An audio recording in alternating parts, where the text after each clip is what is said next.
تهيألي كده خلاص طلعنا. اوكي. تشربي شاي باللبن؟ لا ده نسكافيه، بس اوكي. هو نسكافيه بارد وتسخن 3 مرات بقى يعني. آه. عاملاه من ساعة ما كنت بنزل الولاد، فبقاله ساعتين. لا نهش. طب نستنى كده الناس تأكد علينا وننطلق على طول. صباح الفل. ناس فايقة ولا لسه نايمين؟ مش عارفة هيبان. أنا أساسا يعني بحب أعمل حاجة بدري، يعني عارفة لو آه. ممكن نعملها 8 الصبح عادي ايوه لو عادي جدا. امهات لازم بنصحى بدري يعني.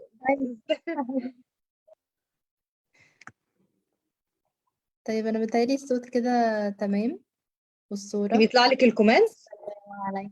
اهو، بس ظهرت. قولي. بيطلع لك الكومنتس صح؟ لسه ما حدش كتب حاجة، ما ظهرليش، بس واضح إن في ناس ابتدت تتفرج. طيب كويس. الصوت بدأ يقطع. انت مش سامعاني؟ الصوت قطع السنة بس رجع دلوقتي تاني. حاجة؟ طيب ربنا يهديه يا رب. اوكي، في ناس ابتدت تبقى هنا سامعانا كويس. انت سامعاني يا رنا؟ اه انا سامعاكي كويس جدا. مش عارفة ماله. طيب انا خليني سامعاكي، قولوا لي لو صوتي انا باين ولا لا. هي في نهلة بتقول لنا انا هنا. نهلة طمنينا على الصوت، صباح الخير والجمال. طمنينا على الصوت والصورة عشان نبتدي على طول.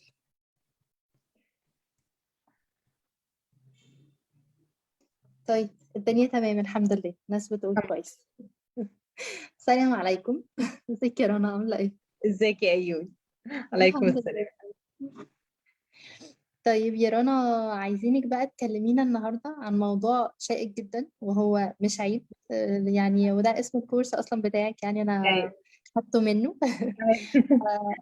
كنت عايزاكي تكلمينا أكتر بقى عن فكرة يعني التربية الجنسية. أصلا الأمهات بيبقوا مش فاهمين قوي الكلمة دي معناها إيه.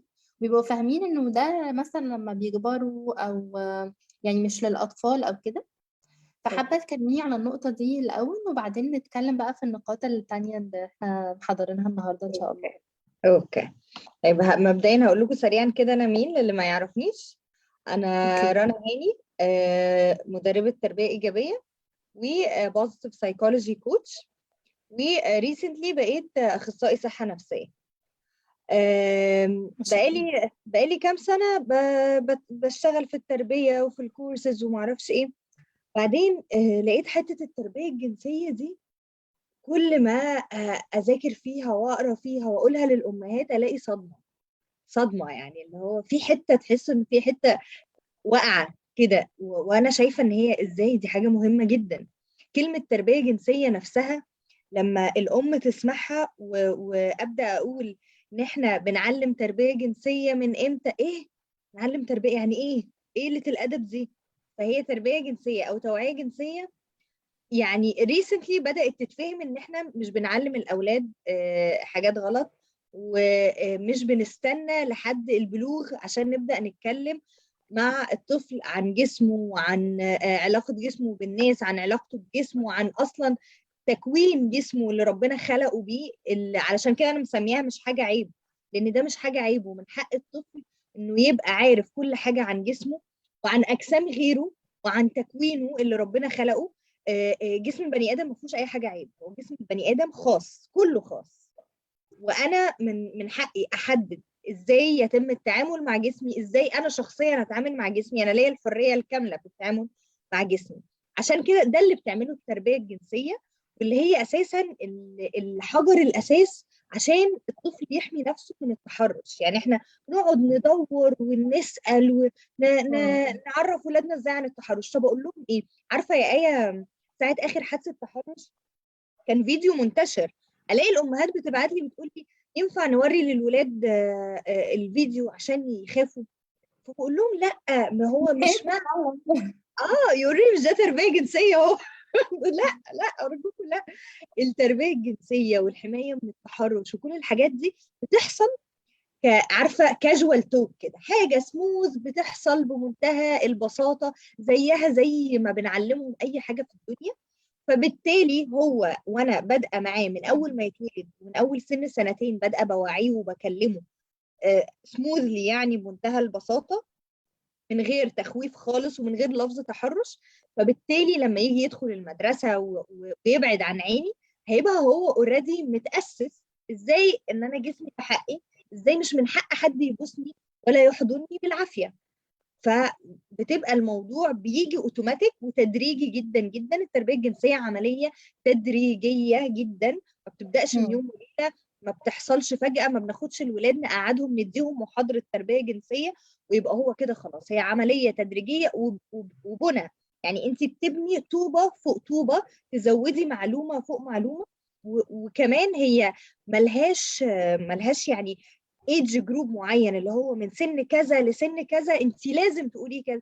طب وانت لو ابنك سأل سؤال انت شايفه انه اعلى شويه، او مكتوب في الكتب ان هو اجابته عند 10 سنين ولا 9 سنين، هو عنده لسه 7 سنين، لا انت هتجاوبي عادي. فاحنا برضو هي عمليه تدريجيه، وبتبني طوبه فوق طوبه، وكمان عمليه بتمشي حسب دماغ الاطفال وفضولهم واسئلتهم. عايزة أسألك على حاجة يا رنا في الحتة دي. انتي بتقولي انه طبعا انا مقتنعة تماما بفكرة انه الطفل مش بسنه بانه هو عايز يعرف ايه، وان احنا نراعي فضوله والكلام ده كله. بس انا كمان كنت شايفة، يعني معرفش صححي لي المعلومة لو انا غلط، ان التربية الجنسية دي بتبتدي من وهم لسه بيبي، يعني ان هم لسه بنغير لهم مش قدام حد، لما بيقلعوا البامبرز مش بيدخلوا الحمام قدام حد. الحاجات دي كلها مش دي بوادر برضو للتربية الجنسية؟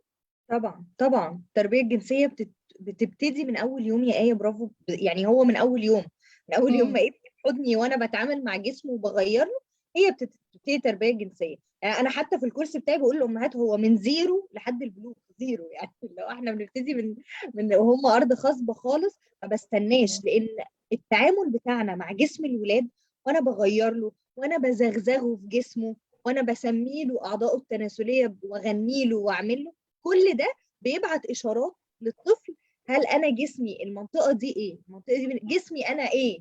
يعني عارفه يا ايه، لما تبقي قاعده مثلا في النادي او في مكان، انا بيتهيألي كان بيحصل زمان، ما كانش بيحصل دلوقتي، انا عن نفسي ما بشوفوش.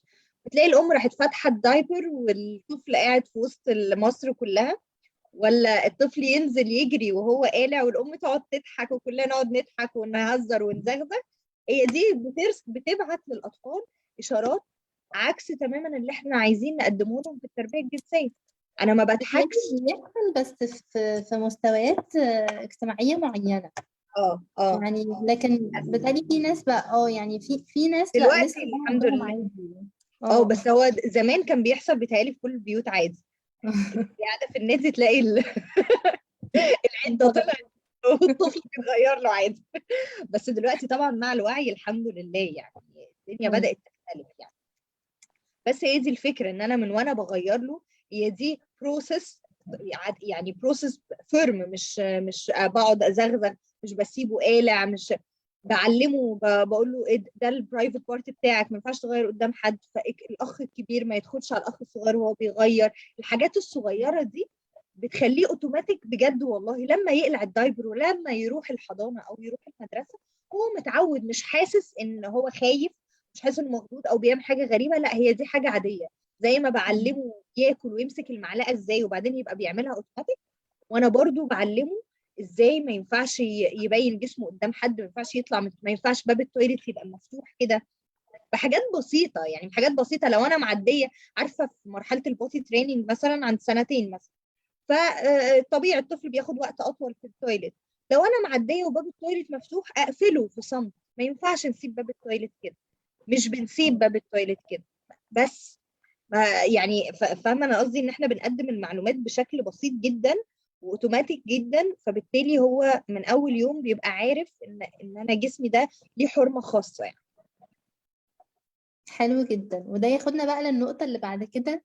احنا بنبدأ امتى نتكلم مع اولادنا؟ عايزين نتكلم في النقطة دي باستفاضة اكتر. يعني انت قلتي لما الطفل بيسأل، طب افرضي هو ما سألش، هل انا ببتدي معاه الكلام وببتدي معاه من امتى لو هو ما سألش؟ من سن 3 سنين انت بتبتدي تتكلمي عن مبادئ الخصوصيه. في الاول مم. خالص، اول كام سنه دي مش بتبقى تربيه جنسيه ومعلومات عن جسم الانسان وكده، غير ان احنا بنبتدي بس خصوصيه كلها. بتعملي قواعد الخصوصيه في البيت ليكي وللولاد، وما نغيرش قدام بعض، ولو ندخل الشاور مع بعض بندخل بالمايو، يخبط على باب الاوضه قبل ما يدخل، ابدا اعرفه ان ده اسمه الجزء الخاص او العوره او البرايفت بارت حسب ما احنا بنتكلم في البيت، ويبقى عارف. لما يمسك، انت عارفه في السن الصغير اول ما بيقلعوا الدايبر بيبداوا يمسكوا جسمهم، يبداوا يمسكوا الاعضاء مم. الخاصه بتاعتهم. ففي مم. في الوقت ده لا بضرب ولا بزعق ولا بقرفه ولا اقول له ادخل ادخل اغسل ايديك، وانا جسمي نظيف. طبيعي ان انا قاعد مثلا بتفرج على التلفزيون او بلعب، فانا جسمي كله نظيف، فما فيش داعي ان انا اقرفه واعمل له بادي شيمينج يعني. مم. الفترة دي بتبقى كلها متمحورة حوالين ان هو يعني بيمسك جسمه، لان هو بيستكشف جسمه، لان فجأة الدايبر اتقلعت وبقينا في الهواء، فطبيعي ان هو زي ما بيمسك مناخيره وبيمسك ودنه، عايز يعرف ايه الحاجات اللي طالعة دي، بيمسك الجزء الخاص بتاعه. طبعا دي ليها ابعاد تانية يا آية كتير، يعني مش بيبقى، هي بتبدأ فضول، وساعات الفضول بنتعامل معاه بطريقة غلط، فبتتحول لحاجات تانية. لكن هي المهم ان احنا نبقى عارفين ان ده يبقى فضول عادي، وان التربيه الجنسيه من الاساسيات في الوقت ده ان انا اعرفه حرمه المكان ده بقى، وحرمه التعامل معاها في الوقت ده. بنفضل نكبر يعني بالسن بقى من 3 ل5 سنين، خلاص هو بس مبادئ الخصوصيه، مبادئ التعامل مع جسمه، وكمان مبادئ اصول الحضن والبوسه. لما هو مثلا يجي يزغزغ اخوه وهو مش موافق، اعرفه ان احنا بنستأذن قبل ما نزغزغ حد، بنستأذن قبل ما نلمس جسم حد، حتى لو بتلعب مش من حقك. انا كده فهمته، وصلت له رسالة بسيطة جدا وهو بيلعب، انه حتى اللعب مع بعض، حتى لو انت قصدك خير وقصدك هزار وبتلعب، فمش من حقك تلمس جسم حد وهو مش موافق، حتى لو احنا بنلعب. والحاجة مم. التانية طبعا اللي دايما بقول عليها واتهاجمت عليها في الأول، أول ما بدأت أتكلم فيها عملت فيها فيديو نفخت شوية كده، فكره السلام على الكبار. عارفه انت يا ايه، آه. الاطفال لما تبقى جايين في مود كده، احنا داخله مثلا بيت بابايا ومامتي، مم. وهم مش عايزين يسلموا، ملوش مزاج، فنقعد بقى احنا نصغر ونبرق، لا سلم سلم عدل على جده، يلا ادي لطنط حضن كبير، ادي الانكل بوسه حلوه زيك، ونقعد نضغط على العيال. او العكس يحصل، ان الناس اللي قدامنا ايه ده ايه ده ايه ده انت عيل براوي، انت طالع كده لمين؟ لا انا مش هلعب معاك، انت ما ادتنيش بوسه. عارفه ده مم. ضغط ضغط ضغط على الاطفال، بتتقال بطريقه سبونتينيوس من الكبار مش واخدين بالهم يعني، بتتقال عادي، بس مش متخيلين الرسائل اللي بتوصل عكس اللي احنا بنحاول نعمله. احنا عايزين نقول لك جسمك خاص، جسمك بتاعك، ما تزغزغش اخوك وهو مش موافق، ما تحضنش حد مش موافق، والاخر اجي انا ازعق له او اصغر له او الكبار يتريقوا عليه عشان مش عايز يسلم. فدي برضو من الحاجات اللي بنبتديها من سن صغير جدا جدا، ان انا اديله بدايل مناسبه. مش عايز تسلم، طيب ايه رأيك تشاور من بعيد، تعمل كده، ممكن نعمل كده، ممكن نضحك، لما تبقى مستعد مم. قوم سلم. فانا كده بدعمه الطفل يعني. انت مش محتاجه ان انا افضل اقول له 1 2 3، لا انا دعمتك في موقف ليك الحريه الكامله في جسمك فيه. فبالتالي هو وصل له الرساله ان انا لما احس ان انا مش مرتاح في اللمسه دي، مش مرتاح لما الراجل ده انكل او كذا جه اخدني حطني على رجله علشان يحضني وانا حاسس ان في حاجه مش مريحه، فانا هقول لا، مش هيتزعق لي، محدش هيقول لي عيب، مش حدش هيقول لي انت بالرايه، محدش يقول لي انت عملت كده مع انكل ازاي.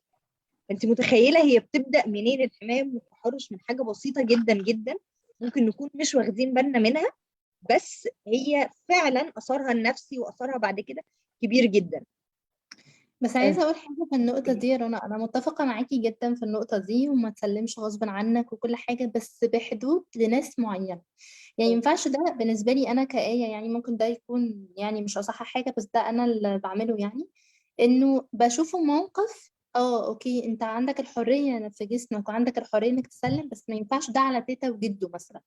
حلو. الدايرة المقربة لا ما ينفعش، عشان هندخل هنا بقى فكرة احترام الكبير، وان احنا ما ينفعش هو يمد ايده وانت ما تسلمش. فهنتكلم في حاجة تانية، في ابعاد تانية. بس ممكن اسمع منه انه يعبر عن نفسه. يمكن مثلا دقن جده بتشوكه، يمكن تيتا ايوه. بتحضنه جامد وبتبقى عرقانه مثلا فهو آه. متضايق، فهسمع منه. بس مم. في نفس الوقت برضه هديله قيمة، مش انه هسيب له الحرية على اكمل وجه. حلو. انا بالنسبة لي ده اللي بعمله. بس في ناس تانية زي اصحاب ماما، زي مثلا حد يعني جيراننا مثلا، فاللي هو دول ماشي، ده من حقك انك تسلم من بعيد تعمل كده. بس في ناس معينة ما ينفعش، بس بنتكلم برضه طيب يعني. هسألك اي سؤال. الدايرة مم. المقربة اللي انت تقصديها دي تيتا وجده بس، ولا تيتا وجده وخاله وخالته وعمه مثلا؟ دايرة. الدايرة المقربة يعني اخواتي واخوات بابا، وبابايا ومامتي وبابا زوجي يعني حماية وحماتي مثلا. تمام تمام. انا هقول لك بقى ليه احنا مش بنعمل اكسبشن. طبعا مم. هو الموضوع ده من الموضوعات الجدليه جدا، بسبب قيمه العيله وقيمه الكبار وقيمه اهالينا. احنا كأمهات مثلا ما صحيح. ينفعش زي ما قلتي بالظبط. مم. بس ليه احنا؟ اولا انا عامه عن نفسي مثلا بتكلم مع اهلي وهم عارفين كل حاجه، والاطفال بعد كده لما انت عارفه الاطفال بتعاند امتى او مش بتحب، الموضوع بيزيد معاها امتى؟ لما بنضغط عليهم. اول ما بتديهم صحيح. الحريه وبتديهم الاحترام بتلاقي الموضوع مشي سموذ وما حصلش تاني اساسا. صح بس صح. احنا مش بفضل ان احنا نعمل اكسبشنز. ليه؟ علشان عشان كده انا سالتك الدايره المقربه دي مين. هو مش تيتا وجده بس، هو هيبقى تيتا وجده وخاله واخو بابا واخت ماما ومش عارفه، هي الدايره المقربه كبيره. فلما يجي انسيم بابا عندنا البيت، هو بالنسبه للطفل هو زيه زي اخو بابا. فاهماني؟ هو يعني احنا، مم. انا الهدف في السنين الاولى مش عايزه الطفل يتلخبط. يعني ممكن ده سن لما يكبروا، لكن الطفل اللي عنده يكبر سنتين ثلاثه، شوية. لما يكبروا لا شويه لا لا، أنا يبداوا. بتكلم على سن واعي، يعني مثلا من سن 5 6 سنين. ايوه، ساعتها هيقعد ده فرق. يتكلم ويعبر عن نفسه تمام. بالظبط. ولعلمك اه سن 5 6 سنين ده يعني غالبا لما بيبقى مش عايز يسلم بيبقى فيه سبب، مش زي سن سنتين ثلاثه. بالظبط سنتين ثلاثه بالظبط. بيبقوا مم. الاريافه العاديه، مش نايم صحيح. عايز ينام مش اه عارفه. لكن الاكبر شويه بيبقى فيه سبب، فاحنا هنسمع السبب وهنحله، دي نقطه تانيه. بالظبط. اه. ده عندك اللي انا حق. اقصده، ان احنا اه اه. ده تبقى مهارة تعبر عن بالظبط. نفسك اكتر. بالظبط نحل صح. الموضوع، نعبر ايوه، عن فده نفسنا، في السن نعبر الاكبر. باحترام للناس صح. التانية. لكن بس السن اللي هو فده اللي سنتين بتكلم ثلاثه، فيه. عشان كده بقول عشان احنا بادئين منه، يعني هو اه بتكلم. اوكي، لا معاكي هو ده جدا. احنا مش عايزينهم يتلخبطوا. وخدي بالك يا ايه يعني كان في من الاستاديز اللي بقرا فيها، يعني كان في واحده زعلتني قوي وانا دايما بقولها، يعني ان اولموست 70% من المتحرشين بالاطفال هم ناس الاطفال بترتاح معاهم جدا وعارفاهم جدا ومطمنه لهم جدا. مم. و20% اطفال باطفال، للأسف. و10% غرب. يعني احنا خايفين من الغربه، هم 10% وسهل السيطره مم. عليهم، يعني ما بنسيبش العيال معاهم فعلشان مم. كده من وهم الولاد في اللفه يبقى بس قادر يفهم ان انا من حقي اقول لا لو حسيت بعدم الارتياح، حتى لو الشخص ده قريب مني. هو ده الكونسيبت. تمام، لا معاكي جدا في النقطة دي، مش مختلفة معاكي خالص. هو أصلا حتى كمان هتلاقي الناس اللي كبار مستوعبين الطفل 2 و3 سنين أكتر من بالظبط. الطفل الأكبر. يعني ممكن بالظبط. يتقبلوا منه أي حاجة حتى لو اه. أحيانا في تطول شوية، وما بقولش إن ده صح، بس اي. أحيانا لكن الطفل الكبير بقى اللي هو خلاص 5 6 بيبقى واعي، فهم مش هيتقبلوا منه اللي هيتقبلوه من صح. 2 3 سنين. و5 6 سنين ده هيتكلم ولازم تعرفي السبب، يعني انت ايه. ما هو برضو احنا يعني علشان كده الموضوع ده جدلي، ايه احنا هنعلم العيال قله الادب؟ لا، ما هو ما ينفعش يبقى داخل 6 سنين فعلا وجده بيسلم عليه يروح عامل له كده كده وماشي. اه لا، ست بالظبط. سنين انت كبير وواعي ويرد ويعرف اصول الاحترام والتعامل مع الكبار والكلام ده.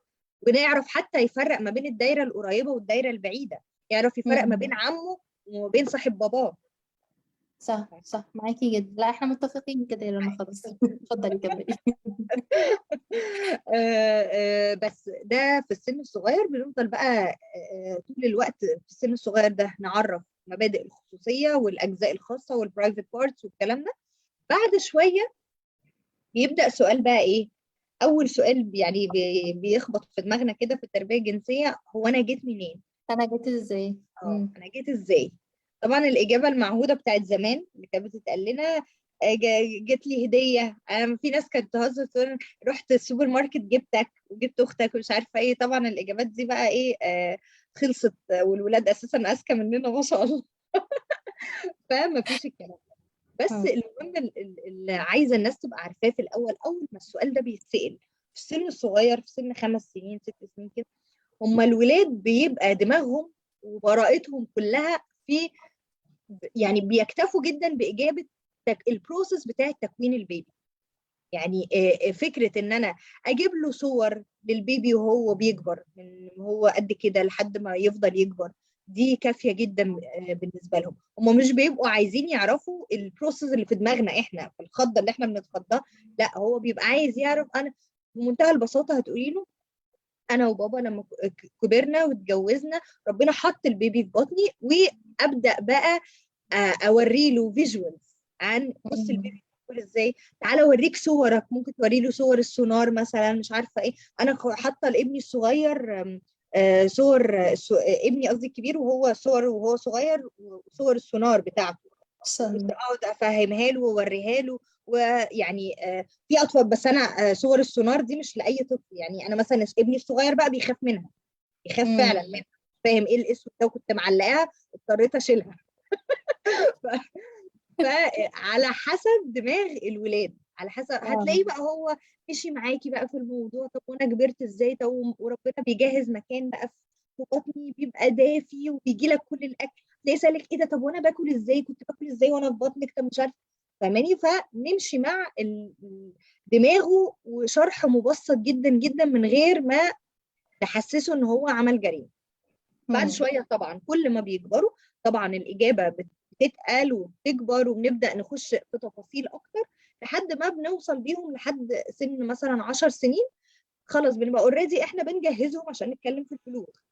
فبالتالي المعلومات بتكتر، الكتب المصادر العلميه بقى نشوف فعلا مصادر حقيقيه نتفرج عليها، نشرح لهم الحاجات دي. الاولاد بياخدوها في المدرسه في سن اكبر شويه، بس انا دايما بشجع ان احنا نبدا قايلينها قبل بره، ما نسيبهمش ان هو يعني مثلا هياخدها في المدرسه في معرفش في جريد كام، احنا نلحق ونقولها في البيت بطريقه تدريجيه. برضو ما بنقعدش ابدا الطفل نندهله ولا حتى على البلوغ اندهله اقول له تعالى انت هيحصل كذا كذا كذا في جسمك.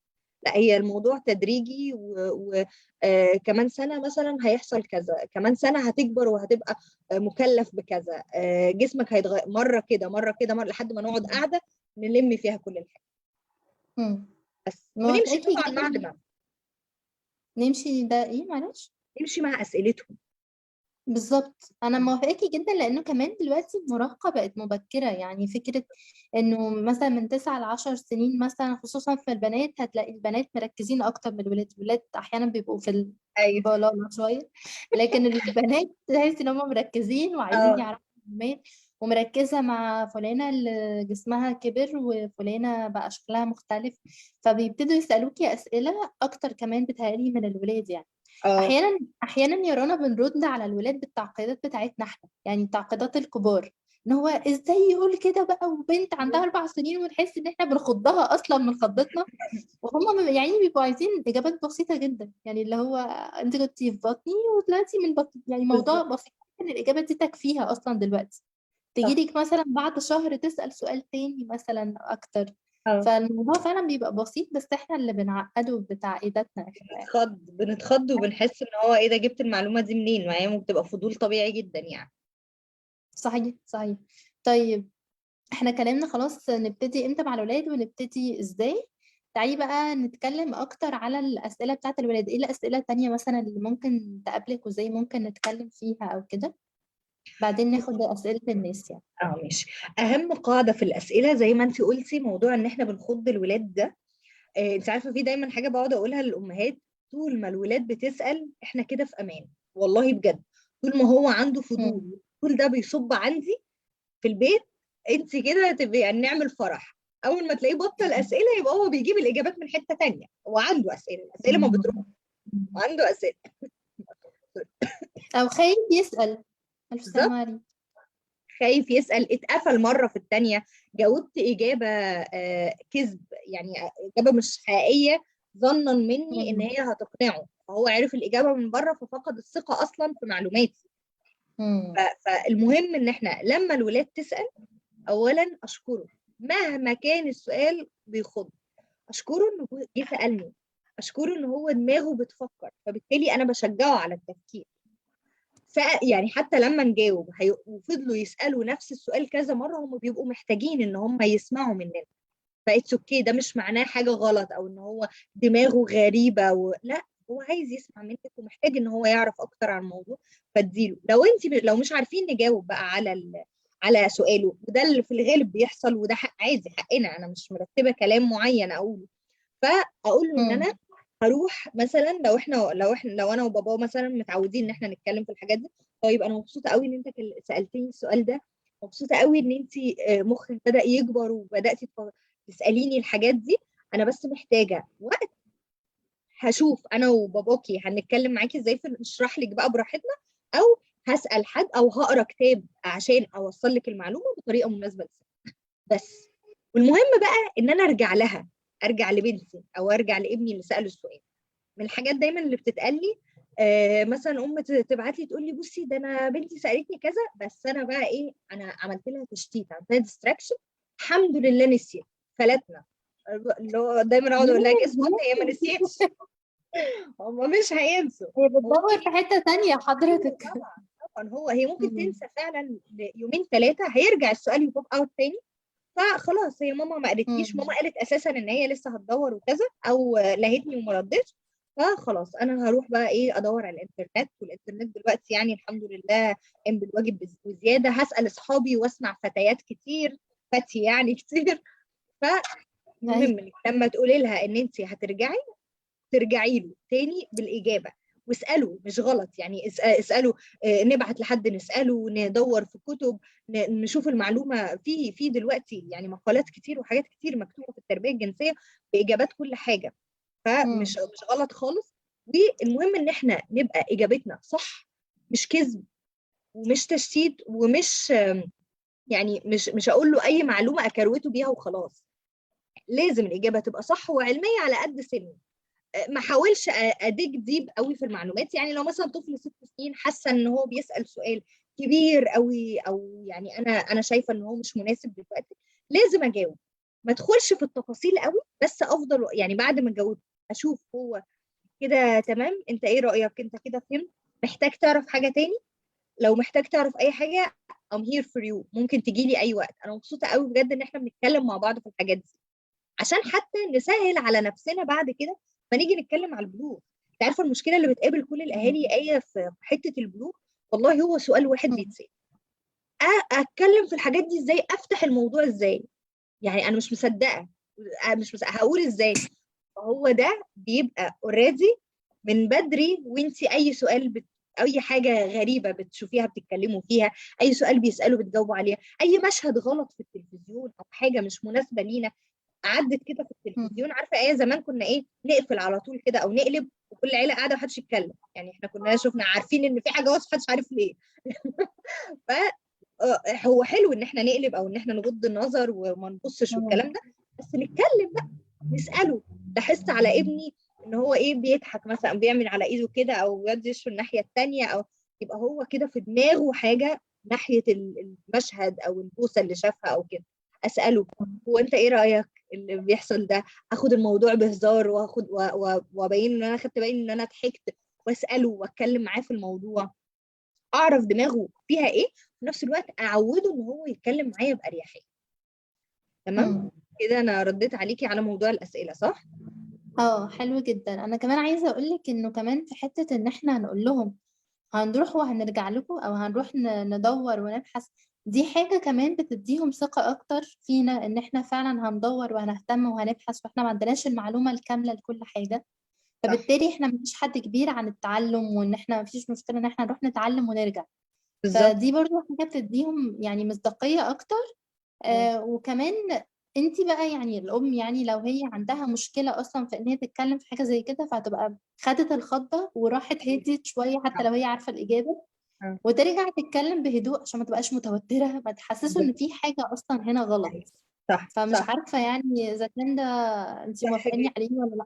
جدا موافقاكي جدا جدا. وانا على فكره انا نسيت اقول حته البادي لانجوج دي، فشكرا انك قلتيها دلوقتي. حتى البادي لانجوج بتاعتنا واحنا بنتكلم فعلا زي ما قلتي بالظبط، لو انا متوتره وبنهج ووشي محمر وبقول الجمله كده ايه انا عندي الاجابه فبرميها وبختفي.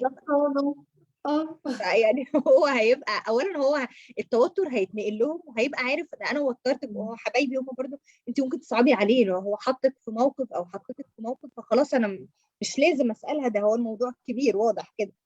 فزي ما انت قلتي خلاص حتى لو انت عارفه الاجابه وحاسه انك مش مستعده تتكلمي حقك، خدي نفس عميق وروحي كده استعدي وحضري الكلام وارجعي له عادي جدا جدا، ما فيهاش اي حاجه. بالعكس ده يعني فعلا بتخلي الولاد ثقتهم فينا تزيد وثقتهم في نفسهم وفي اسئلتهم كمان. يعني هو حتى لما انا اشكره واشجعه على السؤال هو بيتمزج، بيحس اللي هو ايه ده انا قلت سؤال حكايه بقى فظيع، اسال عجزتها. تاني. اسالها تاني بقى دي بتتبسط. وعارفة يا رنا، الكلام بشكل علمي بجد بيخلي الموضوع أبسط بكتير. يعني احنا لو اتكلمنا بشكل علمي مبسط حسب سن الطفل، ونكبر شوية نتكلم على الجهاز التناسلي، ما هم هيدرسوه. بالظبط. وانه عظمة ربنا سبحانه وتعالى انه يبقى الحوض قد كده والبيبي يدخل فيه وانه يكبر وكده. فان احنا ممكن ندخل فيها في الحتة دي، بتهيألي بتخفف من وطأة الموقف بسيطه شوية. جدا، بسيطه اه، بسيطه. فالموضوع بيبقى شكل علمي بيبقى أفضل.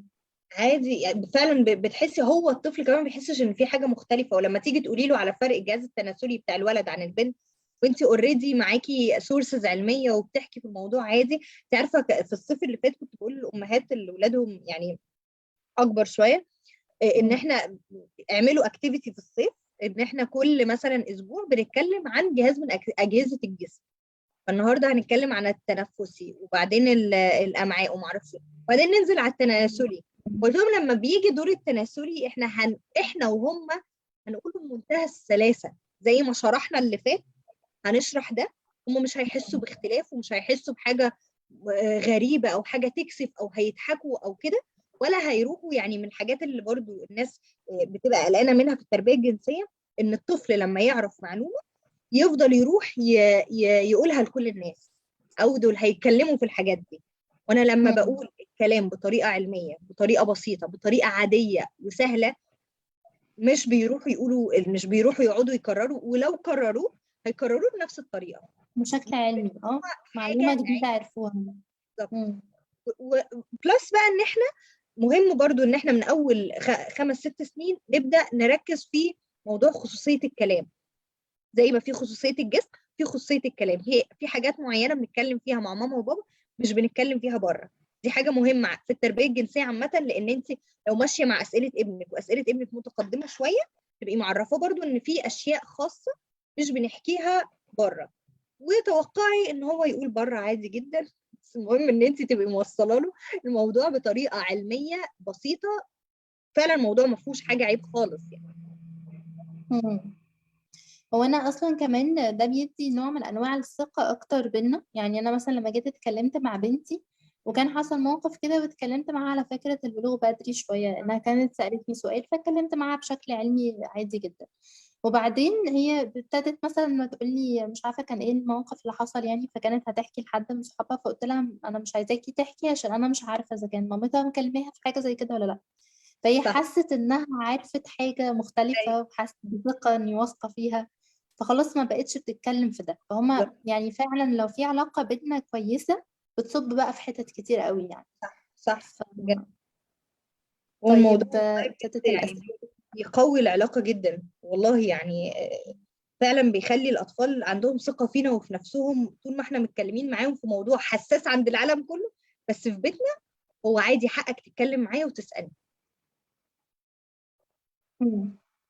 موافقاكي جدا. طيب، في سؤال اللي بيقول طب لو فعلا عملنا كده وبنقلب بسرعة وحصل كل اللي بتقوليه والولد حس ان في حاجة غلط، اصلح ده ازاي؟ ده على الموقف مثلا لو في مشهد في التلفزيون مش احسن حاجة يعني. أوكي. ف... نبدأ نتكلم معاهم. هو حس إن في حاجة غلط حصلت لأنه أثرنا فضوله بالموضوع ده. فنستغل الموقف بقى، نستغل المواقف الحياتية عادي عامة. جه المشهد تاني فنبقى هاديين احنا ونسأله آه، انت ايه رأيك في اللي انت شفته ده؟ طب هو ده بيحصل ما بين مين؟ لان هو مثلا في ناس في اطفال عايشة بره مصر والحاجات دي بتحصل عادي في الشارع قدامهم.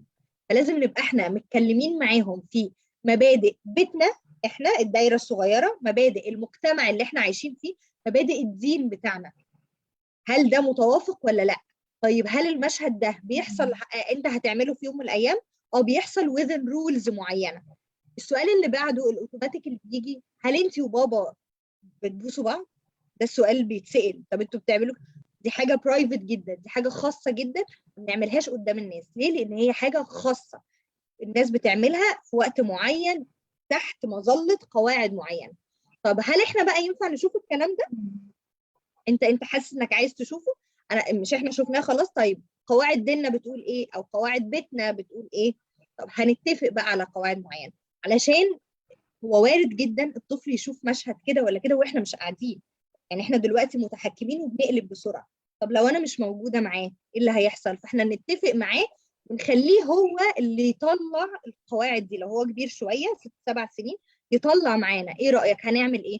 احنا ممكن نقلب التلفزيون، ممكن نودي وشنا الناحيه التانيه، نتشغل باي حاجه لحد بس ما المشهد ده يخلص ونخلص. طب لو طلع لي حاجه على الانترنت غصب عني اتخضيت، اقفل بسرعه الويب سايت ده، او اقفل بسرعه الحاجه دي، اطلب مساعده من حد كبير شويه انه يشيلها لي كده. بس فيعني اشرح له واتفق معاه على القواعد، ويفضل طبعا القواعد تبقى طالعه منه هو، يعني ما نبقاش احنا اللي ايه هنعمل كذا وكذا وكذا، ففي الغالب لما نبقى مش موجودين مش هيعملها. طيب في حد بيسأل أفهم الطفل من سن كام؟ يعني اللي احنا لسه بنتكلم عليه ده نفهمه له من سن كام؟ انهي واحد؟ الموقف الأخير بتاع التلفزيون ده ده ودول. على حسب، ما عشان كده بقول لك على حسب الموقف. يعني مم. راقبيه، يعني انتوا مثلا بتتفرجوا على التلفزيون، لو هو طبعا وقت البلوغ يعني يفضل ان احنا بنتكلم بأريحية اكتر. طب هو لو الموقف ده حصل وهو 7 سنين مثلا، وهو في اطفال على فكرة ولا يفرق معاها، قاعد على الكنبة بيتفرج ولا مركز، انا مش هقول له بقى، مش هروح اقول له ايه رأيك في اللي انت شايفه ده، هو اساسا سرحان ومش فارق معاه. لكن في طفل تاني الاحظ ان هو ايه، ضحك، بص لي كده، فانا اخدت بالي ان هو عارف ان ده مش ده النورمال ان احنا بنشوفه، فابدا اتكلم معاه. على حسب الطفل، في حاجات بنمشي على حسب الاطفال، ولما تتاخر بقى لحد البلوغ خلاص بنقولها. هي الأم كمان بتبقى أكتر حد يقدر يلاحظ الطفل فعلا وفاهماه. يعني أنا اكيد. فاهمة الابتسامة بتاعته دي إيه، وفاهمة ضحكته دي كانت إيه، وفاهمة إنه عدم اهتمامه يمكن عشان مش عايز يحرج. يعني ببقى فاهمة قوي إنه كل بالظبط. تصرف بيعمله بيبقى يعني بيبقى رايح فين. يعني صح. فبالتالي فعلا عشان كده مفيش إجابة مثالية لموضوع السن ده. بالظبط بالظبط خالص. طيب رنا، في سؤال بقى شائك جدا. ابني الصغير اغير له قدام ابني الكبير او اخته الكبيره، اغير لهم قدام بعض لو لسه بيبي صغير عندنا في البيت؟ لا. اوكي. فجاه فجاه مش كده. لا لا، انا تمام معايا الموضوع ده، بس كنت ايوه. مره سمعت لحد كانت بتقول يعني انه لو حصل بالصدفه ما نبقاش بالصدفه. بنعمل الموضوع صح. بشكل فيه فزع، اللي هو لا ما صح. تبصش ومش عارفه ايه. بالظبط. ممكن صح. يكون الفضول ده لثانيه من الثواني، يعني خلاص بالظبط. هيزيل فضولهم ومش هيبصوا تاني مثلا. صح جدا صح مبقاش جدا. متعمد، صح؟ اه صح جدا. وكمان انت ممكن تعمليها بالصدفه، يعني احنا لو عاملين قواعد الخصوصيه ان محدش بيغير قدام حد، محدش يشوف حد، مش عارفه ايه، حاسه ان في فضول، اعمليها بالصدفه مره عادي. الفكره مش ان هم ما ينفعش يشوفوا بعض، لا، هو انا الفكره ان انا باسس قواعد الخصوصيه في البيت من غير فزع، من غير بانيك. طب انا مم. مثلا دلوقتي قاعده في اوضه مع ولادي، قاعده مثلا عند حماتي او عند الضيوف او كذا، مجبوره ان هم يغيروا قدام بعض، مجبوره. يعني ناخد الامور بسلاسه. هي القاعده الكبيره ان احنا ما يبقاش الطبيعي ان احنا كله بيقلع قدام كله، والكبير بيغير والصغير قاعد، الصغير بقلعه الدايبر والكبير لازق فيه. مش ده، مش ده، ده غلط. لكن اكسبشنز مسموحه. فضول الطفل اسيبه يشوف مره عادي، واشوفه هيسال ايه. لو مثلا ولد، ما هو ولد ممكن تكون اخته، فهو لمح مره فهيموت ويعرف ايه فرق الجسم ده، هسيبه يشوف مره بالصدفه واقفل، وافهمه ان جسم الولد مختلف عن جسم البنت، وافهمه ان احنا مش بنشوف جسم بعض عشان دي المنطقه الخاصه بتاعتنا. بس فيعني قولي لي. هو الفكرة في فكرة البانيك اللي بتحصل لنا أو الذعر اللي بيحصل لنا ده، هو اللي بيزيد هو اللي بيعمل تساؤلات أكتر. يعني بيزود مثلا الفضول لو قوي. بالظبط. يعني انا مثلا ايه، لو كنت مثلا انا عشان عندي بنت وولد، فكنت مثلا اغير لهم مثلا، لو انا مثلا في مكان زي ما انت بتقولي في اوضه واحده بس مش هنعرف نطلع دلوقتي من الاوضه دي كلنا، فغمض عينك يا فلان او غمضي عينك يا فلانه، بس عارفه ان هم مثلا ممكن يفتحوا عينيهم لسبب من الاسباب. ففكره التغافل في الوقت ده هو يعني الحل. انا واخده بالي وعامله نفسي عبيطه، ايوه، بس مبقاش مش واقفه له معموله على الواحده. بشكل مقصود. مبقاش بالظبط. واقفه له على الواحده علشان هيزود. هو انا لو وقفنا لهم على الواحده هم هيزودوا جدا، وهيوقفوا لنا هم كمان على الواحده، هيزيد الموضوع، وهيبدا صحيح. يستكشف بقى اكتر هو بنفسه وانت مش موجوده. تمام.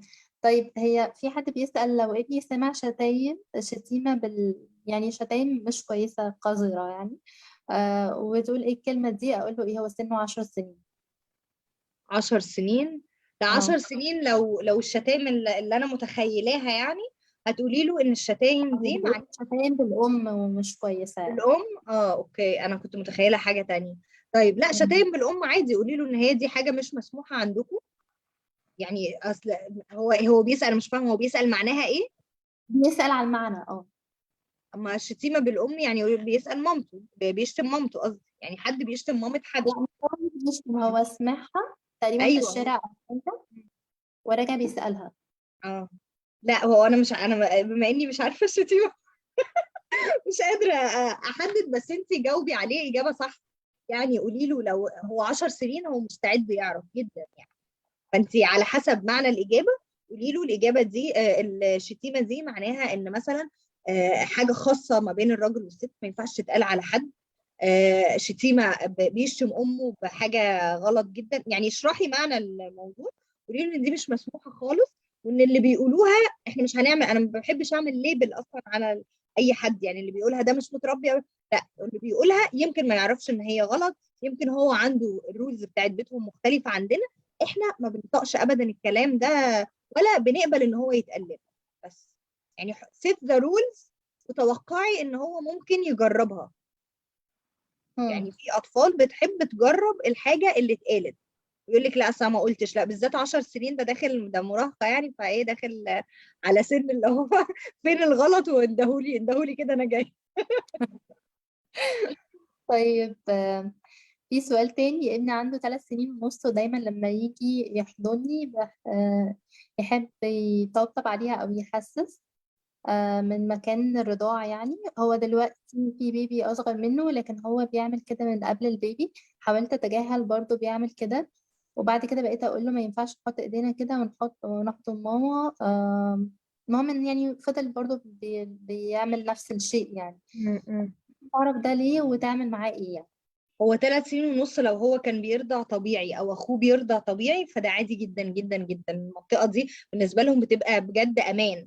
اوكي، في اطفال تانية بتبقى حاسه انها مرتاحه في الجزء ده عادي جدا. فانت مش لازم صغير مع وجود البيبي كمان. فلو البيبي بيرضع طبيعي فهو هيبقى حاسس يعني ان هو هيبقى اتاتشد للجزء ده اكتر. فانت بمنتهى البساطه تاخد ايده كانها بتعمل له ريدايركشن، يعني حاطط ايده كده على جسمها، تاخد ايده تحطها على رقبتها، تروح لفه وشه الناحيه الثانيه وحضنه، وتقول له انا هديك سكويزي هاج من ظهرك. يعني تريدايركت قصه الحضن، من غير ما كل مره تقعد تقول له. مره في النص بقى ايه، تقول له ايه انا مش بحب حد يلمس. بس ده بعد ما تكون هي اوريدي متكلمه في حته خصوصيه الجسد اصلا، وبتستأذنه قبل ما تحضنه. لو هي جايه تحضنه وهو قال لها لا، تقول له اتس اوكي، ده حقك انك تقول لا. يعني بعد ما تعمل ارساء لقواعد الجسد كده، تبدا هي كل ما بين كل مثلا 3 مرات مره تقول له لا انا مش مرتاحه في الحضن ده، ممكن تحضني من هنا، ممكن نحضن بعض بطريقه تانية. وباقي المرات تعمل له ريدايركشن، ان هو في سبب ان هو اتاتش للموضوع ده بس. حلو. أحيانا بيبقى غيرة بتهيألي يا رنا، اه، صح؟ ما هو مع البيبي الجديد كمان، ولو البيبي بيرضع مع يعني هيتجنن طبعا. يلا كمان في سؤال. بتسأل بنتي عندها 10 سنين وما كلمتهاش قبل كده يعني عن فكرة البلوغ أو حاجة، فإيه النصايح اللي ممكن تقولها لها تنفعها بشكل مباشر؟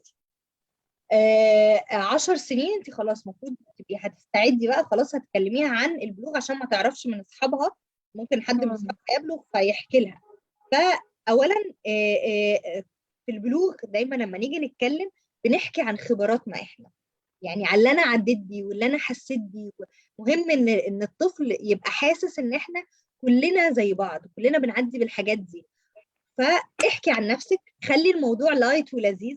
احكي مره، اقعدي احكي، انت عارفه انا وانا قدك حصل لي كذا، وبطريقه لذيذه كده، مش متوتره. خليها لايت، خليها تاخد وتدي معاكي، تضحك تريق وانت نفس الكلام. مره تانية مم. تفهميها، تقولها طب انت عارفه ان ده بيحصل امتى؟ طب ده بيحصل ليه؟ تديها معلومه صغيره. مره ثالثه قول لها انا كنت عرفت ان الجسم بتاعنا مش بس اللي بيتغير. احنا عايزين برضو نفهمهم في مرحله البلوغ ان مش بس التغييرات بتبقى جسديه، شكل الجسم بيتغير وانت بتتنقلي لمرحله تانية. لا، في تغييرات هرمونيه، في تغييرات نفسيه، في حاجات بنحس بيها ما بنبقاش عارفين سببها. ممكن في الوقت ده بنبقى بنعيط كتير، فلازم ابقى عارفه اعيط ازاي. لازم ابقى عارفه بعيط ليه، سوري، مش بعيط مم. ازاي، بعيط ازاي دي كلنا خبره فيها. هم عارفينهم ما شاء الله. مش محتاجين نتعلم. ممكن يدي دروس اصلا. ابقى عارفه انا ايه لازم يبقوا فعلا فاهم. انت عارفه يا ايه، من الحاجات اللي انا شايفه ان احنا كبنات اتظلمنا الجيل بتاعنا، احنا ما كناش فاهمين ايه التغييرات اللي بتحصل لنا، النفسيه اللي بتحصل لنا مره كل شهر دي، قبل وبعد، مم. والعصبيه والعياط الكتير في فتره البلوغ ده. لازم الطفله تبقى عارفاه ومتوقعه، وما تخافوش، هي مش هتأفور يعني. في ناس بتقول يا ما هتصدق بقى، لا، ما هو انت زي ما هتقولي لها اللي هيحصل لها، لان هو كده كده هيحصل، تقولي لها ازاي تريليف. ممكن تلعبي رياضه في وقت ايام معينه. ممكن لما تحسي ان انت يعني تعملي مديتيشن، تسمعي اغاني يعني تديها بدايل تريليز الانرجي دي، او تريليز اي حاجه هي حاسه بيها، فتبقى عارفه ازاي تتعامل مع مشاعرها في الوقت ده. وكمان تبقى عارفه برضو لما نتكلم عن البلوغ، زي ما هنتكلم على قد ايه هو حاجه عظيمه جدا جدا. فكره الدوره الشهريه حاجه يعني ما فيهاش حاجه عيب، وما فيهاش حاجه شيم، وما فيهاش حاجه تقرف، وما فيهاش اي حاجه. غير دي معجزه حقيقيه من عند ربنا، وتقول لها سببها وايه اللي بيحصل بطريقه علميه. تجيب لها الصوره وتشرح لها البويضات وكل اللي بيحصل. بس ده طبعا في مرحله ايه يعني، بعد ما تكوني عملتي الحاجات اللي في الاول. تعرفها كمان ان هي هيبقى معاها بعض الالام، ان يعني مش عايزين نحسسهم ان الدنيا وردي والعيال تتصدم. فزي ما بيبقى دي معجزه ودي حاجه كويسه، هتحسي بألم كذا وكذا وكذا، ده بيروح ازاي وبنعمل ايه يعني. تديها الموضوع كله كده تدريجي وعلى قعدات متفرقه يعني. حلو جدا. انا بس عايزه كمان اقول ان ممكن ناخد مدخل كمثلا لوقت الصلاه اللي احنا مثلا بيبقى عندنا عذر شهري ما بنقدرش نصلي فيه، فالوقت ده مثلا ممكن يكون مدخل انه لو بنصلي مع بعض على طول فانا مش بصلي عارفه ليه عشان كذا كذا، فممكن ده يبقى مدخل. والحته التانيه برضو ساعه ما بتقولي ان هم يبقوا عارفين الاعراض اللي هتحصل لهم، فأنا دايما بشوف إن التفهم بيقلل كتير قوي من الأعراض. يعني كوني متفهمة الحد اللي قدامي ده أصلا ليه بيعمل كده، متقبلاه، فهو مش هيأفور ليه؟ ما أنا أساسا متقبلاه وبتعاطف معاه فهو هيأفور ليه وهو أنا متفهمة يعني. صح. فبس حبيت أقول والمشكله النقطة هي دي في موضوع بالمناسبة. الفاليديشن ده، بجد يعني زي ما انت بتقولي، هو سحر سحر. مم. سحر الفايب انا بحسه ايه، زي الميه اللي بتنزل على النار كده الواحد. ولينا احنا كمان ايوه أصلا. والله بجد، تحسي ان الواحد يبقى مثلا متعصب، اول ما تحسي ان اللي قدامك فاهمك، مش بينظر، هو فاهمك ومش عايز يقول مم. لك حاجه، هو بس تحسي ان بالظبط. فبس يعني حتى اداه اقرار المشاعر لما بنيجي نشرحها للاهالي، الرد اللي هو ايه، لا بس هو كده يعني مش هيأفور لما يلاقيني. ما هيصدق بقى في الغضب، او ما هتصدق في العياط، او ما لا، هم ممكن يكونوا اول ما بنستخدم الموضوع الفاليديشن معاهم ما بيصدقوا ان هم مش متعودين، عارفه زي العطشان اللي هو ايه ده، مم. اخيرا حد فهمني، طب اما افور بقى. بس مع الوقت، ومع ان هو فاهم، حاسس بالتفاهم من اهله فعلا، لا والله بالعكس، دي يعني فعلا سحر. صحيح صحيح. طيب في حد بقى بيسأل ايه النصايح المباشرة اللي اديها للولاد؟ مش عارفة اذا كان صح ولا غلط، بس هل ده افضل انه يعني الراجل اللي يكلمهم؟ النصايح ايه الاب يديها للولد؟ يعني هي بتسأل ايه النصايح المباشرة برضو زي السؤال اللي كان قبل كده، بس هتديها بقى لابنها، هي عندها ولد ما عندهاش بنت. اه لا هو في فهل البلوغ افضل للراجل ولا ممكن الام عادي؟ لا هو عادي جدا، ممكن الام عادي جدا، وفي ابهات كتير ما بتحبش تتكلم في الموضوع. يفضل في البلوغ الاب مع الولد والام مع البنت لسبب واحد، لان احنا بنحب نحكي عن تجاربنا احنا في الموضوع، اه. حسيناه واللي عدينا بيه واتخضينا ولا لا، صحيت من النوم لقيت كذا فحسيت بكذا، فهي دي بتبقى حلوه قوي للكونكشن، وان الطفل يحس ان انا مش لوحدي يعني. انا بابايا عدى بالكلام ده والموضوع كان عادي. لكن لو الاب مش موجود، يبقى الام عادي جدا تتكلم طبعا، يعني تحضر نفسها بقى تدرس يعني. تغيرات. اه. اه. تقرا عن ايه اللي بيحصل بالظبط في جسم الولد، وتفهمه برضو عن التغييرات النفسيه، وعن جسمه ايه اللي هيحصل فيه، ايه الاعراض الجسديه، رجلك هتكبر، العرق هيحصل، معرفش ايه، الشعر ايه، الحاجات دي تدرسها يعني تعرفها مم. كويس، تبقى معرفها له، وفي نفس الوقت تعرفه على الحاجات النفسيه. وبحب مع البلوغ ان احنا نحسسهم بايه، ان في حصل عارفه ابجريد كده، يعني ان انت بلغت وكده، فانت حصل لك ابجريد كبني ادم، انت بقيت بني ادم بالغ.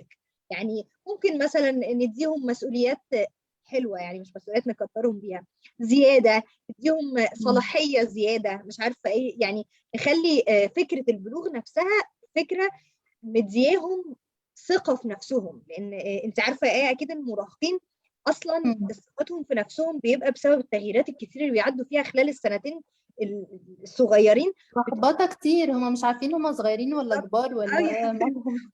وفجأة يطولوا والكبار يبقوا بيعاملوهم كرجالة وفاهمين كل حاجة، هم أساسا غلبانين وعيال لسه. فاهمين أي حاجة عادي يعني. أيوه. فاهم. فكتير مراهقين يعني ثقتهم في نفسهم بجد بتتهز في الفترة دي بسبب عدم تقبل اللي حواليهم، وعدم فهم المراهق اللي بيحصل، أو فترة البلوغ والشفت اللي بيحصل ده أنا مش ببقى فاهم فيه إيه. فلما انت مم.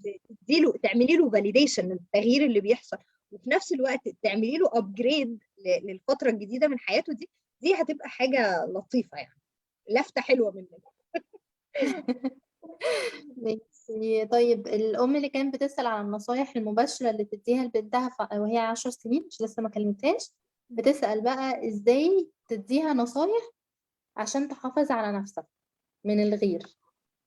بتهيألي النصايح اللي اتكلمنا فيها في التحرش يعني. الأول.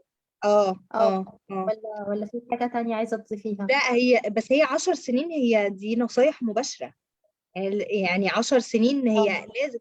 انا ما اعرفش هي الام مش متكلمه معاها خالص ولا لا، بس يعني لا على يبقى كلامها لا. اه مم. يبقى هتعملي معاها زي ما بنعمل مع الصغيرين بالظبط، حدود الجسد في التعامل، انت في التعامل معاها هتبداي بقى من الاول خالص، الكلام اللي احنا قلناه في اول اللايف كله هتعمليه كانها طفله صغيره، يعني حدود الاوض، تخبيط على باب الاوض، انت قبل ما تدخلي باب اوضتها لازم تخبطي وتدخلي، ما تغيرش قدام حد، الحضن والبوسه، انت ما تتحضنش من حد هي مش عايزاه. اتكلمي معاها بقى دايركت، يعني مع الاطفال بنعملها عن طريق اكتيفيتيز ولعب وما اعرفش ايه، لو حسيت بلمسه مش مريحه وبشرح لهم بوشوش المشاعر دي، يعني ايه لمسه مش مريحه وبتحس بايه وكذا. لكن انت كبيره خلاص، ما هي 10 سنين ده هتقولي لها دايركت لما تحسي بحاجه مش مرتاحه ليها، حتى لو من اقرب حد هتعملي واحد اتنين تلاته، يعني مم. خلاص احنا بس نعمل القواعد، نعرفها القواعد كلها ونتكلم بصوره دايركت. ماشي. انا برضو كنت في مره كده كنت عامله بوست كان يعني كله عن التربيه الجنسيه، وازاي ان احنا يعني نعلم ولادنا التربيه الجنسيه، اه واحنا كمان نتعلم ازاي نتكلم معاهم. فانا ان شاء الله ابقى احطه في يا كتب ريت. كتير، في اه حاجات كتيره يا جدا، ريت. وطبعا صفحه رنا كمان موجوده، فممكن تتابعوها، يعني هي بتتكلم عن ده كتير. طيب في حد بيسأل هل معنى كلامكم إن مش عيب الأطفال اللي في مرحلة المراهقة يتكلموا في موضوع الدورة الشهرية مع صحباتهم أو قدام قرايبهم، ونتقبله أكنه موضوع عادي، مش زي زمان كان عيب نتكلم مع حد في الموضوع ده؟ أو حتى نقول مثلا إنها مش بتصلي بسبب العذر الشرعي قدام الناس، ولا ده عيب ولا إيه؟ وأنا شايفة إنه حسب الثقافة بتاعت وانا كل وانا مكان. صح؟ ونفس كنت لسه اقول كده. اه. لا انا ما نقدرش، لان في ناس دلوقتي ولسه في اعلانات نازله قريب ان احنا بنقول في كل حته، وبنقول في الشغل، وبنقول وعادي كان قاعده في المكتب واطلب ما اعرفش ايه. كله ده على حسب الثقافه بتاعتك انت الاجتماعيه بتاعتك، وعلى حسب رايك ان ده يعني هو مش عيب ان انت تشرحي لها كل حاجه، لكن مم. زي ما قلنا هنتكلم لازم مع خصوصيه الكلام، دي اشياء خاصه مش اشياء عيب، ما اه فيهاش اي شيء ولا عار علينا، لكن هي خاصه. انا بحب الخصوصيه وبحب ان الطفل يبقى عارف انه ليه خصوصيه حتى في الكلام. لو انتوا كبيت شايفين ان الدوره الشهريه دي هي حاجه فعلا بجد عظيمه من عند ربنا ومعجزه في جسم البنت، بس شايفين ان هي من حقها تقولها قدام اي حد، انتوا حرين. يعني كل واحد طبعا بجد حسب هو عقليته حابب ايه، ما يعني فيهاش. الإجابة عندها هي يا رنا أعتقد، يعني مش هنقدر إحنا نجاوب على السؤال ده ما فيهاش قاعده خالص. مفيش حاجة اسمها صح أو غلط، أو يعني بالظبط. هو بالنسبة لحلال أو حرام، يعني أعتقد إن هي ما فيهاش حرمانية، بس عيب أو يعني برضه ثقافة المجتمع نفسه بتدخل يعني في الاعتبار، فأنت اللي تشوفي ده وتقدري ايوه تحكمي عليه أكتر مننا يعني. ايوه بالظبط. انا عايزه اقول بس حاجه، ان احنا يعني احنا اللايف اسمه مش حاجه عيب او مش عيب، وانا الكورس بتاعي دايما على التربيه الجنسيه اسمه مش حاجه عيب، بس هو مش اللي مش حاجه عيب ان احنا نقعد نتكلم مع الناس، مش هو ده اللي مش عيب. انا امم. المقصود بمش حاجه عيب جسمنا ما فيهوش حاجه عيب، وكلامنا مع ولادنا والتربيه الجنسيه عامه لاولادنا مننا لاولادنا مش حاجه عيب. لكن بره بقى، بره الدايره الصغننه بتاعتنا دي، دي بتخضع لكل واحد. يعني صح مش صح قصدي كده، جدا. لا بس صح. بترجم الاسم علشان ما ايه. تفهموش ما تفهموش الموضوع غلط يا ايوه. جماعة، ما نقصدش كده. بنتي عندها 4 سنين، هل أبدأ معاها في شرح الفرق بين الجنسين وإزاي؟ اتكلمنا في ده في جسم الأول ولا جسم عايزة الولد والبنت ازاي احنا اه. قلناه، بس مم. 4 سنين لا، هي مش محتاجه تعرف دلوقتي الفرق، يعني لو ما سالتش هي مش محتاجه تعرف. مم. تمام. حد عنده أي سؤال تاني؟ يعني لغاية لو في أي أسئلة تانية يا رنا تعالي كده نتكلم اه على نعم. اه كملي كملي. مم. كنت بقول لك نتكلم على الخدمات والكورسات اللي انت بتقدميها، وطبعا الصفحة بتاعت رنا أنا هحطها دلوقتي تاني في التعليقات، وهي موجودة أصلا في الإعلان، فلو حد عنده أي سؤال يكتب، ورنا هتقول لنا عن خدمات والكورسات بتاعتها. طيب. انا بعمل ورشه الاهالي اسمها مش حاجه عيب. دي الورشه دي ورشه تربيه جنسيه من زيرو لحد البلوغ. بنتكلم، هي مم. بتبقى على يومين. بنتكلم في كل بقى، بنمسك نفصص كل مرحله عمريه من زيرو لسنتين، من سنتين ل5، كل سنتين 3 كده. ايه اللي المفروض احنا نقدر ونقوله للطفل، ايه اللي المفروض نعمله علشان يعني في الاول زي ما قلنا حمايه من التحرش، بعد كده تربيه جنسيه بقى ايه المعلومات، وايه مم. ايه الاسئله المتوقعه كلها اللي بتتسال في كل مرحله عمريه، وازاي نجاوب عليها وامتى. ده لحد البلوغ. وطبعا بندخل بقى الحب في المراهقه والعلاقات والحاجات دي عشان ايه. والورشه الثانيه اللي بقدمها دي للاطفال، دي مينلي عن خصوصيه الجسد، هي من سن 4 ل8 سنين. دي معموله علشان الاطفال يتعلموا فيها، بحكي لهم حدوته كده ومؤلفه اغنيه بغنيها لهم. اوكي. وبنعمل اكتيفيتيز بقى ومسابقات، بقسمهم فريقين وبنعمل مسابقات، واقعد اسالهم بقى في كل الحاجات اللي احنا اتعلمناها ديورنج الحدوته والاغنيه والاكتيفيتي وكده، علشان يوصل لهم مبدا خصوصيه الجسد، ومبدا ان يعني ايه لمسه مريحه ولمسه مش مريحه. يبقى الطفل فعلا قادر يحدد هو انا لو انا مرتاح اعمل ايه، ولو مش مرتاح اعمل ايه، والكلام ده بطريقه بسيطه جدا جدا فيبقى فاهم. وبرده بتكلم معاهم في حته استكشاف الاطفال لبعض عن طريق انا بحكي لهم، مألفه حدوته عن لعبه الدكتور. طبعا انا اول سؤال اساله الاولاد، بتحبوا تلعبوا لعبه الدكتور؟ ايوه جدا. فاللي هو اللي هي اصلا بيستكشفوا جسم بعض بيها، فبندخلها برده في النص بطريقه لطيفه علشان يعرفوا ان ايه المسموح واللي مش مسموح تجاه اجساد غيرنا. اللعبة دي بالظبط. وبحضر دلوقتي حاجه بقى عن البلوغ ان شاء الله، يعني ان للسن شاء الكبير الله. من 10 سنين، بس البنات لوحدها والولاد لوحدها، هيبقوا كل واحد لوحده باذن الله. حلو قوي، حلو جدا، ان شاء الله نستنى بقى. طب وفي خدمات مثلا 1 تو 1 او حاجة اه بتديها اه جلسات؟ اه ايوه بعمل 1 تو 1 اونلاين، او في المكتب في التجمع، يا كده يا كده مع يعني مع الام والاب او الام بس مش مع الطفل يعني. تمام، حلو جدا. طيب ناخد آخر سؤالين وننطلق، ماشي؟ يلا لغاية بينا. يعني في ال3 دقايق دول. ماشي. طيب هما يا رنا في نهى بتشكرك وبتقولك على اللايفات اللي انت بتعمليها على الانستجرام، هي متابعاكي جدا وبتحب اسلوبك، وبيقري بقى تعليقها، يعني هي كاتبه لك كلام حلو قوي. ربنا يكرمك يا نهى، شكرا شكرا. طيب في حد بيسأل ابني ال10 سنين بيحب يصلي معايا يا جماعة، هل أفهمه موضوع الدورة الشهرية وأقول له كل مرة إني مش بصلي بسبب العذر، ولا الأفضل أتوهه في الكلام؟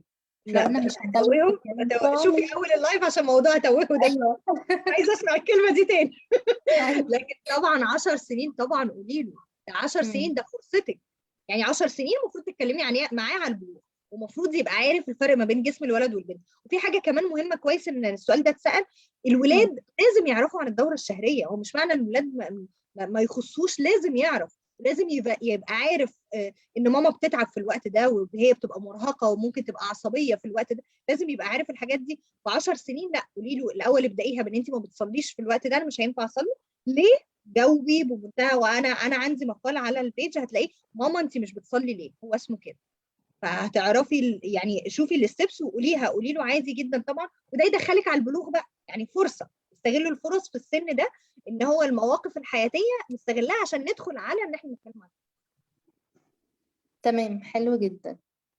طيب آخر سؤال بقى، بنتي عندها 2 سنين بفضل أقول لها ما ينفعش حد يشوف التوتة. هو أساسا فكرة إن احنا أصلا نسميها بأسامي ده حاجة صح؟ اه محتاجين غلط نتكلم في طبعا. ده. مم. عشان عيب لما حد يجي يشوف.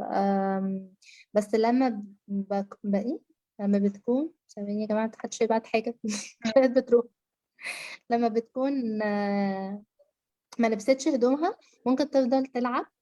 فبيفضلوا يزعقوا لها ويزعقوا لي انا كمان، ويفضلوا يقولوا لي ما ينفعش تسيبيها. انا اعتقد ان احنا جاوبنا ده في الاول، انه ما ينفعش اه. حد يشوفها يعني هي محتاجه تشوف اللايف في الاول.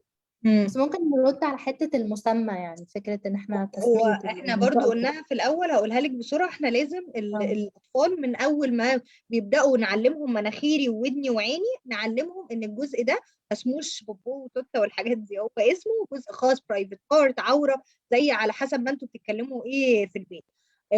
دي مهمه قوي عشان تعرف تعبر عن نفسها، مهمه يعني ليها ابعاد نفسيه بعد كده، بس انا مش عايزه اطول بس.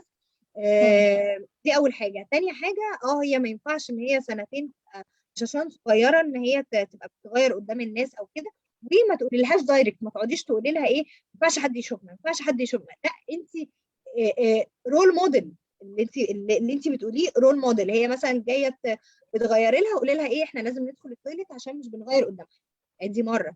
انت داخله التويليت وهي داخله وراكي، قولي لها هتستنيني هنا وهتكلم معاكي وهنقفل الباب. دخلت معاكي يبقى تودي وشها الناحيه الثانيه. فانت بترول موديل، يعني ايه ما ينفعش حد يشوف حد، لحد بقى ما وسبحان هي الله يا رنا، انت جاوبتي، هي لسه بتسأل بتقول انها لسه بتدخل معايا الحمام، فاعمل ايه انت جاوبتي يعني. سبحان الله. الحمد لله. كملي يا رنا، سامعاكي معلش.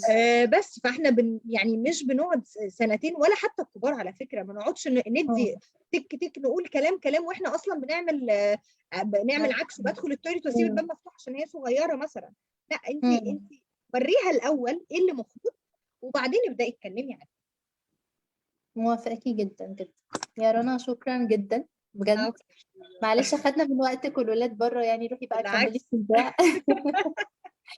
انا مبسوطة قوي اتبسطت ان جدا انتي يا ايه. هنا، وانا والله جدا شكرا لقبولك الدعوة والله، وربنا يا رب يوفقك. انا حطيت الصفحة بتاعت رنا في التعليقات تاني، وحطيت المصادر بتاعت التربية الجنسية، هو بوست طويل فيه حاجات كتير قوي ممكن يرجعوا لها ان شاء الله. يسلمك يا رب. شكرا يا رنا بجد، شكرا وربنا يا ايه على يوفقك في الاستضافه الجميله دي، ربنا الكورس يكرمك يا الجديد. رب. الله يخليك شكرا يا يا رب، حبيبي، ربنا اشوفك على يكرمك. خير. ان شاء الله، مع السلامة. مع مع السلامه. السلامة.